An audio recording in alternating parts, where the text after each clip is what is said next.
sesungguhnya setan itu, kata baginda Rasulullah, tidak bisa membuka pintu yang terkunci, pintu yang tertutup, tidak bisa membuka tempat minum yang tertutup, tidak bisa membuka tempat makan yang tertutup. Assalamu alayka ya Rasulullah. Assalamu alayka habibi. Selawat dan salam buat junjungan kita yang mulia baginda Rasulullah sallallahu alaihi wasallam. Allahumma salli ala Muhammad wa ala alihi wa sahbihi ajma'in. Bapak Ibu hadirin kaum muslimin rahimakumullah, menyambung pembicaraan kita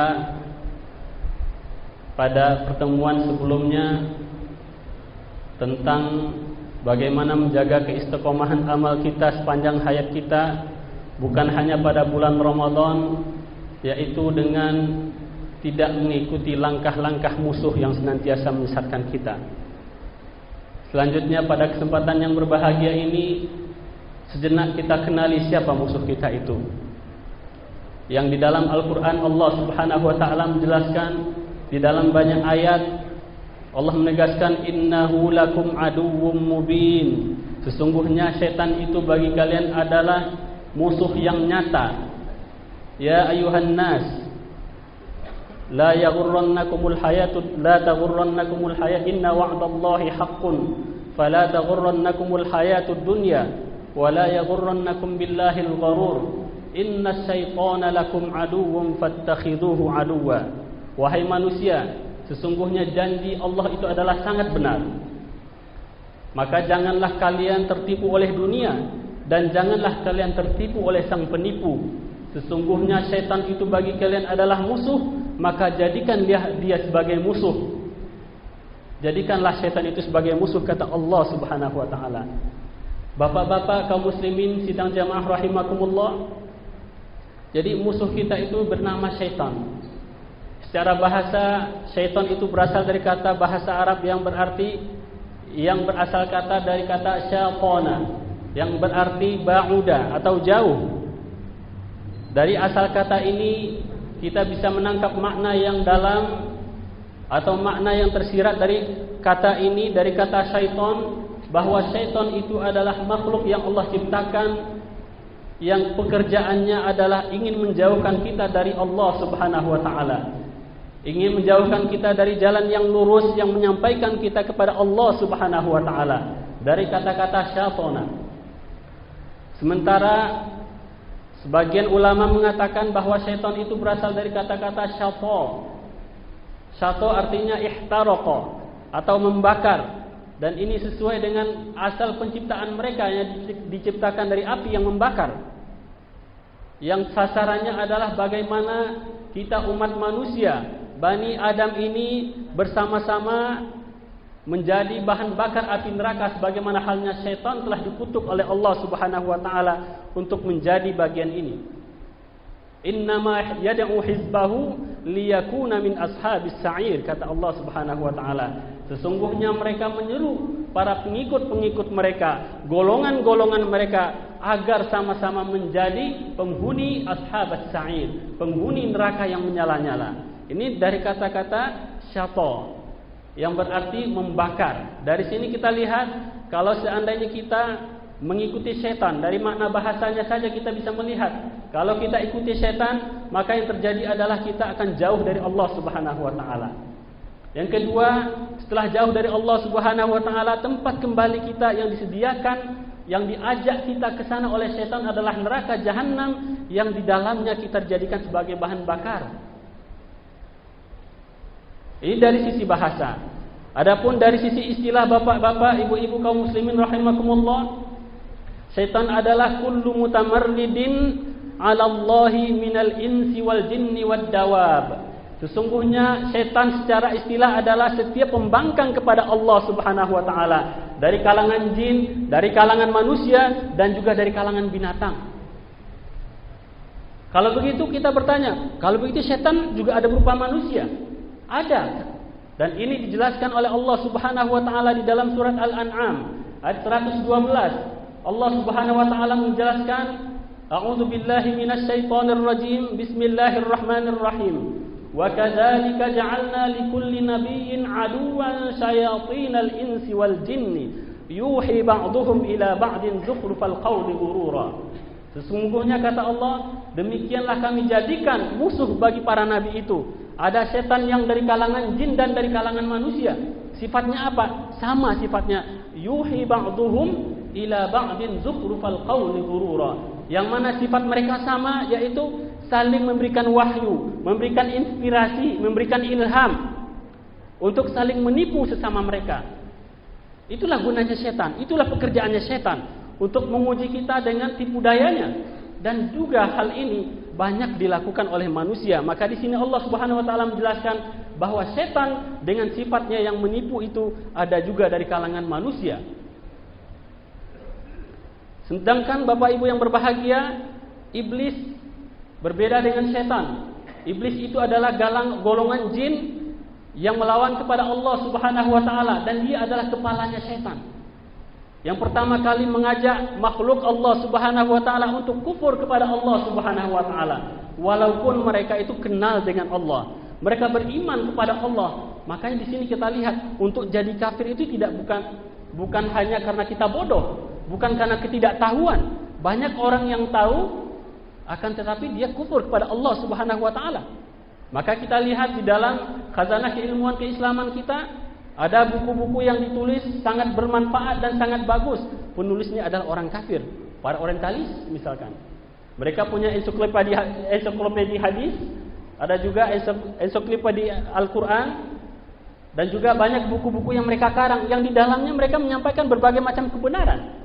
Ada kebenaran di dalamnya, namun Allah Subhanahu wa taala tidak memberikan mereka hidayah, sebagaimana Allah tidak memberikan iblis dan setan hidayah, walaupun mereka mengatakan inni akhafullaha rabbal alamin. Sesungguhnya aku takut, ini perkataan setan, kepada Allah Tuhan semesta alam. Dia mengakui Tuhan itu ada, dan dia mengakui Allah itu adalah Tuhan semesta alam.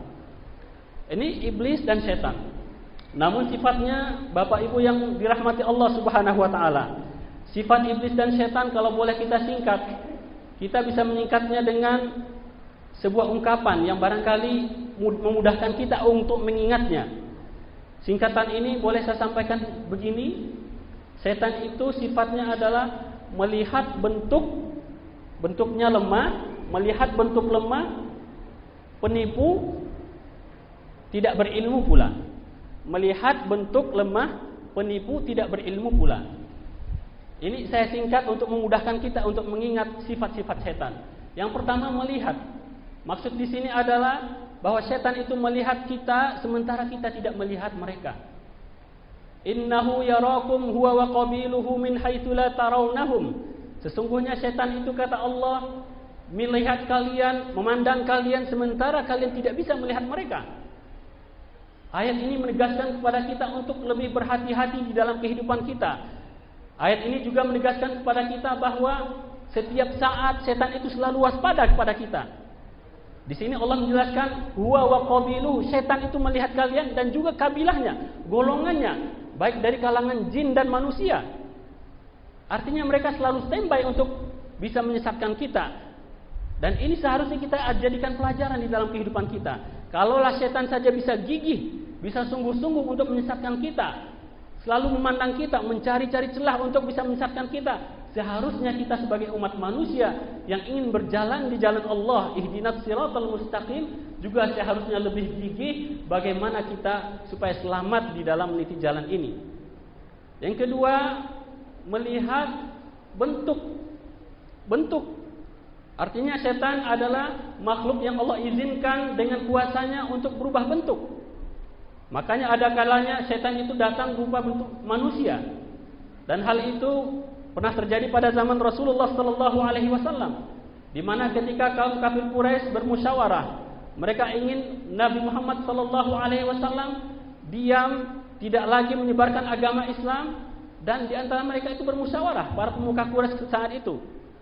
Dan di dalam musyawarah itu ada yang mengatakan, kalau begitu kita usir saja Muhammad, biar bebas kita, biarlah dia menjadi beban orang lain saja. Ada juga yang mengatakan, pasung saja dia, penjarakan dia, tidak usah kasih makan. Ketika itu datanglah setan yang berubah bentuk menjadi manusia. berupa bentuk menjadi seorang tua. Dia mengatakan ini bukanlah pendapat. Maka datanglah Abu Jahal alaihi laknatullah. Abu Jahal mengusulkan kepada musyawarah ketika itu bahwa kirimkan setiap kabilah yang ada di negeri Arab ketika itu, yang di negeri Mekah ketika itu, mengirimkan pemuda yang kuat dan tangguh dengan pedang yang tajam. Masing-masing dari pemuda itu membunuh Muhammad, ikut serta. Kalaulah seandainya, kata Abu Jahal, keluarga Nabi Muhammad, kabilah Nabi Muhammad meminta untuk tebusan diat, semuanya bertanggung jawab. Kalau seandainya mereka mau perang, maka semuanya akan melawan. Seluruh kabilah yang ada di Mekah ketika itu tidak akan bisa dilawan oleh kabilah Bani Abdul Muttalib. Maka setan yang ada saat itu mengatakan, yang berupa seorang tua, dia mengatakan ini baru pendapat. Hal ini menunjukkan kepada kita, Bapak Ibu yang berbahagia, bahwa setan bisa berubah wujud menjadi umat manusia dengan izin Allah Subhanahu wa taala. Sebagaimana setan juga bisa berubah wujud menjadi ular, menjadi binatang, dan juga hewan-hewan yang lainnya. Ini Allah berikan kemampuan kepada setan, tapi dengan izin Allah Subhanahu wa taala. Ini yang kedua.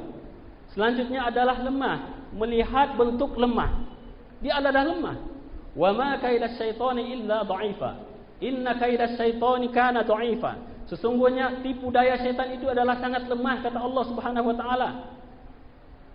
Dan hal ini juga disampaikan oleh baginda Rasulullah sallallahu alaihi wasallam di dalam sebuah hadis beliau yang berpesan kepada kita, tutuplah pintu kalian, aghliqul abwaba wa awqul wi'a. Tutuplah pintu kalian, tutuplah tempat air kalian, tutuplah tempat makan kalian, dan matikanlah lampu kalian pada malam hari. Sesungguhnya setan itu, kata baginda Rasulullah, tidak bisa membuka pintu yang terkunci, pintu yang tertutup. Tidak bisa membuka tempat minum yang tertutup, tidak bisa membuka tempat makan yang tertutup. Hadis ini menunjukkan kepada kita bahwa setan itu sebenarnya lemah. Setan itu sebenarnya tidak punya daya dan upaya di dalam menyesatkan kita, apalagi untuk membunuh kita. Namun banyak manusia yang menjadikan diri dia lebih lemah daripada setan, sehingga setan berkuasa atas diri dia. Ini jadi setan itu sebenarnya lemah. Maka dari itu, bapak-bapak kaum muslimin rahimakumullah, kalau kita kenal dengan setan dan sifat-sifatnya, seharusnya kita menjadi insan yang lebih kuat. Kenapa? Karena kita bersama Allah Subhanahu wa taala. Dan setan itu, kata Allah, inna ibadi laisa laka alaihim sultanun illa man ittaba'aka minal ghawin. Sesungguhnya hamba-hambaku, kata Allah, tidak akan punya kuasa kamu terhadap mereka kecuali orang-orang yang mengikuti kamu dari orang-orang yang lalai dari manusia. Kalau kita lalai, berarti kita lemah di hadapan Allah Subhanahu wa taala, dan kita jauh dari Allah, dan setan pun masuk kepada kita. Walaupun dia lemah, dia bisa menguasai kita. Melihat bentuk lemah, penipu. Yang terakhir adalah penipu, yang keempat adalah penipu. Di mana Allah Subhanahu wa taala menjelaskan di dalam Al-Qur'an, wa ma ya'iduhumus syaitanu illa ghurura. Sesungguhnya yang dijanjikan oleh setan kepada mereka itu adalah hanya tipu daya saja. Ibaratnya fata morgana. Dilihat di sana ternyata seperti ada air, setelah sampai di sana ternyata omong kosong belaka. Itulah setan di dalam kehidupan kita. Dia memperdaya kita dan menjanjikan kepada kita kesenangan. Kalau kamu melakukan ini akan ada kesenangan begini yang kamu dapatkan. Tapi setelah kita lakukan, apa yang terjadi adalah kesengsaraan. Ibaratnya ketika ada godaan untuk mencuri. Ketika setan berbicara, membisikkan kepada seorang yang ingin digoda untuk mencuri, kalau kamu ambil, kalau kamu curi, nanti kamu bisa beli ini, beli itu, bisa ganti HP, bisa bangun rumah. Tapi setelah dia melakukan pencurian itu, apa yang terjadi? Setan meninggalkan dia, dan jadilah termasuk dia orang-orang yang merugi. Maka Allah Subhanahu wa taala menjelaskan bahwa tipu daya setan itu sebenarnya adalah tipuan saja. Apa yang dijanjikan oleh syaitan, laknatullahi alaihim, sebenarnya adalah tipuan saja yang tidak ada wujudnya di dalam alam kenyataan. Dan yang terakhir, Bapak Ibu kaum muslimin rahimakumullah, setan juga tidak punya ilmu. Dan hal ini dijelaskan di dalam surat Al-Hijr, di dalam surat Saba, di mana Allah Subhanahu wa taala berbicara tentang Nabi Sulaiman alaihi salam, bahwa ketika itu Nabi Sulaiman meninggal, dan tidaklah menunjukkan bahwa Nabi Sulaiman itu meninggal kecuali hanya beberapa ekor binatang yang memakan tongkatnya ketika dia sudah dalam kondisi berdiri. Dan ketika Nabi Sulaiman jatuh karena tongkatnya itu sudah habis dimakan oleh rayap, maka sadarlah para jin-jin yang menjadi budak Nabi Sulaiman. Ternyata Nabi Sulaiman sudah meninggal. Saat itu mereka sadar bahwa seandainya mereka tahu tentang hal-hal yang gaib, maka niscaya mereka tidak akan bertahan di dalam kehinaan selama ini bersama Nabi Sulaiman alaihissalam. Wa tabayyanatil jinnu allau kanu ya'lamunal ghaiba ma labithu fil adzabil muhin. Kalaulah seandainya mereka tahu hal-hal yang gaib, maka niscaya mereka tidak akan berada di dalam kehinaan perbudakan dari Nabi Sulaiman alaihissalam. Barangkali demikian kaum muslimin rahimakumullah, beberapa sifat setan yang harus kita waspadai dan harus kita lawan. Karena sesungguhnya setan itu adalah makhluk yang lemah, yang kita diberikan Allah Subhanahu wa taala kekuatan lebih dari mereka. Kalau seandainya mereka untuk membuka pintu saja mereka tidak bisa, akankah kita serahkan diri kita sepenuhnya kepada mereka yang sangat lemah itu, dan kita hilangkan potensi yang Allah titipkan pada diri kita. Dan terakhir, sebagaimana kita saksikan Bapak Ibu kaum muslimin rahimakumullah, saat ini di negeri Palestina saudara-saudara kita sedang mendera penderitaan dari kalangan Israel yang sudah puluhan tahun kita saksikan. Kalau boleh kita ambil pelajaran pertama, sebenarnya Allah Subhanahu wa taala adalah berpesan kepada kita sebagai umat manusia yang beriman pada Allah Subhanahu wa taala. Duribat alaihimuz zillatu wal maskanatu illa bihablin minallahi wa hablin minan nas. Sesungguhnya ditimpakan kepada mereka kehinaan dan kemiskinan kecuali dengan menjalin hubungan yang baik kepada Allah Subhanahu wa taala dan juga menjalin hubungan baik dengan sesama manusia. Dan kedua hal ini, hubungan baik dengan Allah dan hubungan baik sesama manusia, yang menjadi sumber kemajuan kita, sumber keunggulan kita, belum kita tunaikan di dalam kehidupan kita. Sehingga dengan gampangnya sebuah bangsa yang kecil menghina umat yang begitu besar, yang sumber daya kekayaannya luar biasa di dunia ini. Kalau kita tanya sumber daya alam yang paling besar di mana-mana, pasti tempatnya adalah di dunia Islam. Minyaknya, emasnya, pertaniannya, semuanya di dunia Islam. Eropa berapalah besar negara Eropa itu? Amerika berapa penduduknya? Namun demikian, barangkali ini adalah pesan bagi kita. Kalaulah seandainya kita punya negara yang kuat secara ekonomi, kuat secara persatuan, umatnya dekat dengan Allah Subhanahu wa taala, maka tidak ada yang berani melawan umat Islam. Tidak ada yang berani menentang umat baginda Rasulullah sallallahu alaihi wasallam. Maka dari itu, hal terkecil yang bisa kita lakukan, kalaupun seandainya kita tidak bisa mengeluarkan sesuatu dari kekayaan yang Allah titipkan pada kita untuk saudara kita di sana, maka mari kita doakan saudara-saudara kita yang ada di sana. Di dalam sholat kita, di dalam doa-doa dan tahajud kita, mari kita ingat saudara-saudara kita di Palestina. Karena kata baginda Rasulullah sallallahu alaihi wasallam, "Man lam yahtam bi amril muslimina falaysa minhum." Barang siapa yang tidak memikirkan urusan orang yang beriman, maka sesungguhnya mereka bukan bagian dari mereka. Aqulu ma tasma'un, astaghfirullah li wa lakum, wassalamu alaikum warahmatullahi wabarakatuh.